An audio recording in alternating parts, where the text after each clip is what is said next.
Hello, Arun Ojha here. ये क्या है? Methane tetrahedral omni directional neo neo सर्वत्र चारों तरफ, राइट? सो फर्स्ट अटेम्प्ट संपला, finished. So first attempt is over now.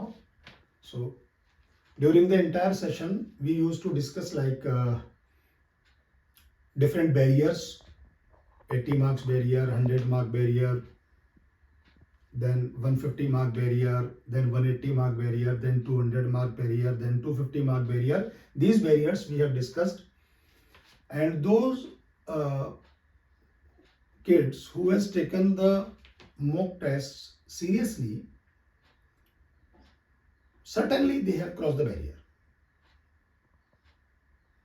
Okay, and those who has not taken the mock test very seriously, or due to any reason, whatever, means seriously means they are not attempting like it a attempt regular JEE main attempt. Okay, तो वो आपको feel करना चाहिए every mock test should be taken seriously, very seriously, like a actual JEE exam. Anyway, let's be gone bygone. आगे की बात करते हैं अपन। अब क्या करना है?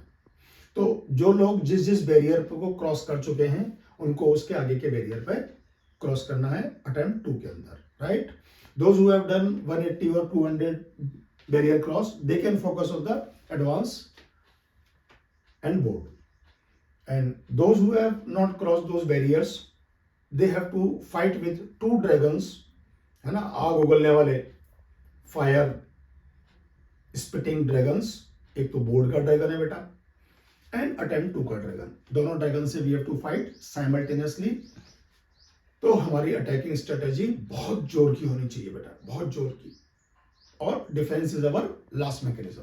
सो हमें अटैक मोड में ही रहना है। तो अटैक मोड में जैसे मैंने शुरुआत करी, हर चीज को हम 4 पार्ट में डिवाइड कर देंगे, हर चीज को 4 पार्ट में डिवाइड कर देंगे, हर सब्जेक्ट को।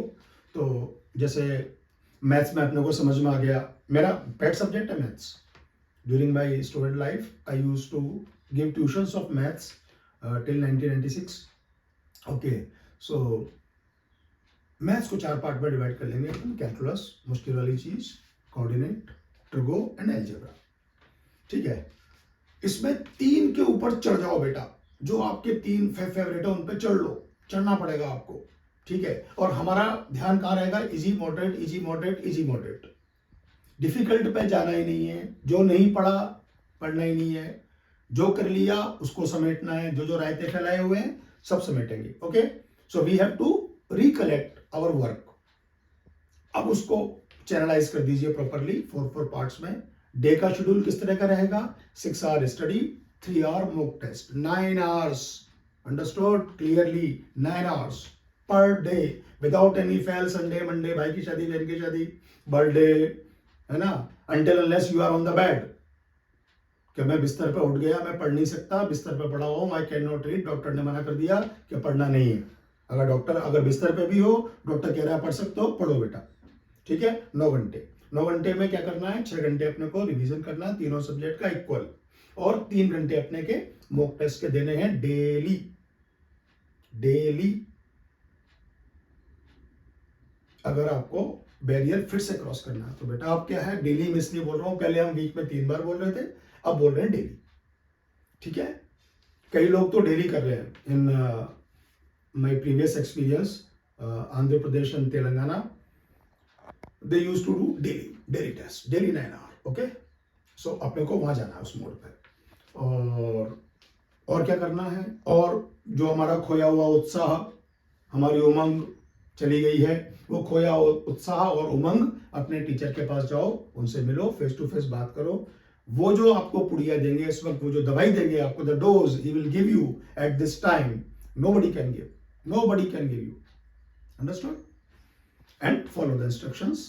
और 4 पार्ट में अपना ये हो गया अपना रिवीजन प्लान। ओके, केमिस्ट्री में आप कहोगे सर चौथा पार्ट कहां से आ गया? आप तो पूरे साल फिजिकल इनऑर्गेनिक, और ऑर्गेनिक करते रहे। फोर्थ पार्ट कहां से आ गया? फोर्थ पार्ट इज बेटा कॉमन सेंस, जिसको हमने नाम दे रखा है जनरल केमिस्ट्री। जनरल केमिस्ट्री में क्या आता है कि we can not write the formula when we are given the name. उसने बोल दिया पोटेशियम परक्लोरेट, हम लिख ही नहीं पा रहे व्हाट इज परक्लोरेट, हम ऑक्सीडेशन नंबर नहीं पता कर पा रहे, हम स्टोइकियोमेट्री नहीं पता कर पा रहे क्या आएगी। तो ये हमारा कॉमन सेंस केमिस्ट्री, जिसको हम जनरल केमिस्ट्री कहते हैं। ये चौथा पार्ट है। अटेम्प्ट 1 के पेपर को देखने के बाद शिफ्ट 1 फर्स्ट पेपर, उस पेपर को देखो तो उसमें जनरल केमिस्ट्री के अलावा बेटा कुछ भी नहीं है। फिजिकल नहीं है उसके अंदर, इनऑर्गेनिक नहीं है उसके अंदर ऑर्गेनिक नहीं है, जो है वो सब जनरल केमिस्ट्री। तो ये चौथा पार्ट उत्पन्न हो गया है इस साल, जो सिलेबस के साथ जो भी मेरे हिसाब से छेड़खानी हुई है, the disturbance they have created in the, जो इक्विलिब्रियम हमारा मेंटेन था, steady state was maintained, that steady state is disturbed by NTA this year. Okay, so हमें उसमें विचलित या डिविएट नहीं होना है। So fourth part is created in chemistry also. Now ये तो हो गया पूरा प्रिपरेशन का। पेपर के दिन क्या करना है? पेपर के दिन बेटा 3 दिन का शेड्यूल बनाओ। वैसे मेरा तो होता है 4 दिन, हर चीज 4 पे लेके जाऊंगा। Today is 4th Feb and tomorrow is 5th, my birthday. Okay, so 4 part. Okay, 4 day planning. 4 day planning means एक दिन तो हमारा ट्रेवलिंग का रखना है, हमें पहुंच जाना है वहां पर 12 घंटे पहले, सो दैट हमारी बायोलॉजिकल क्लॉक सेट हो जाए। ठीक है, बायोलॉजिकल क्लॉक को मैं साल भर बोलता हूं आपसे, don't disturb your biological clock.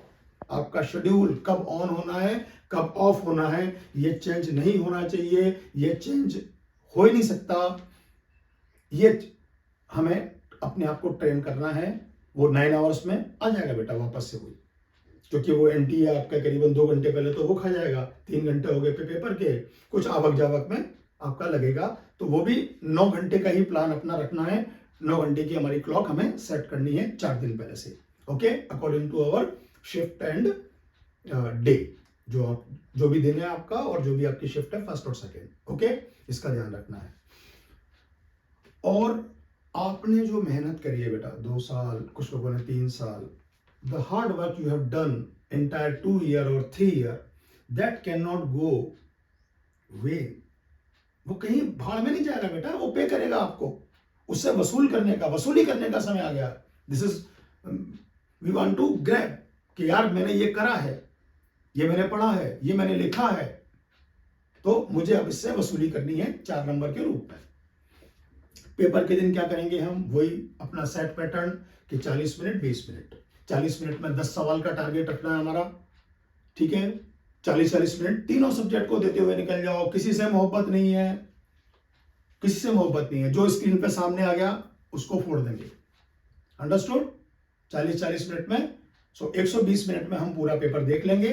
बाकी के बाद फिर हमारा काम क्या है? 20 मिनट में जो एम और डी, सो ई के लिए इजी पार्ट, जो इजी क्वेश्चन बोलते हैं जिनको अपन, वो हमारे 10 क्वेश्चन हमने कमा लिए, है ना। तो 30 क्वेश्चन हो गए और हमारे 120 नंबर हो गए।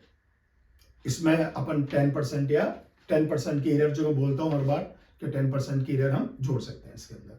ठीक है, इसके बाद हमें क्या करना है कि जो बाकी हमारे 20 मिनट बचे हैं, वो हमें फिर काम में लेने हैं मॉडरेट और डी पर। कुछ क्वेश्चन हमने क्रॉस कर दिए, सर के लिए छोड़ दिए साइड। मैं बोलता था ना आपसे कि 2-4 क्वेश्चन जो बेटा मेरे लिए छोड़ देना, सब आप नहीं कर सकते, वो मेरे लिए कुछ छोड़ो, गुरु दक्षिणा की तरह। ठीक है, तो 2-3 क्वेश्चन मेरे लिए छोड़ देना। ओके, अब प्रॉब्लम आती है कि सर मेरे क्वेश्चन कितने होंगे, ये मुझे कैसे पता पड़ेगा? तो मॉक टेस्ट में आपको अपना टाइम पता पड़ गया होगा कि पर क्वेश्चन 3 मिनट, 4 मिनट, 5 मिनट, तो वो आप डिसाइड कर लो कि 40 मिनट में कितने क्वेश्चन होंगे। बेटा समझ में आ गई बात? जैसे जिन लोगों का 4 मिनट का टाइम है कि मेरा रिस्पॉन्स टाइम 4 मिनट है, तो मेरे से 40 मिनट में 10 क्वेश्चन ही होंगे। अगर मेरा रिस्पॉन्स टाइम 3 मिनट है या 2 मिनट है, वो सबका अपना अपना होता है बेटा। इसको कोई डेवलप नहीं कर सकता, वो मेहनत से ही डेवलप होता है। आप जितना काम करोगे उतने ही मेहनत से डेवलप होगा, है ना। बस मेरे हिसाब से बहुत कुछ है, ये सब कुछ आ गया इसके अंदर। इसको फॉलो करना है, जरूरत पड़े तो इसको, मैंने बहुत फास्ट बोला है चीजों को और एग्जाम्पल कम लिए हैं बेटा, तो आप इसको रिवाइंड करके भी देख सकते हैं अगर समझ में नहीं आए तो। Okay, thank you very much, best of luck.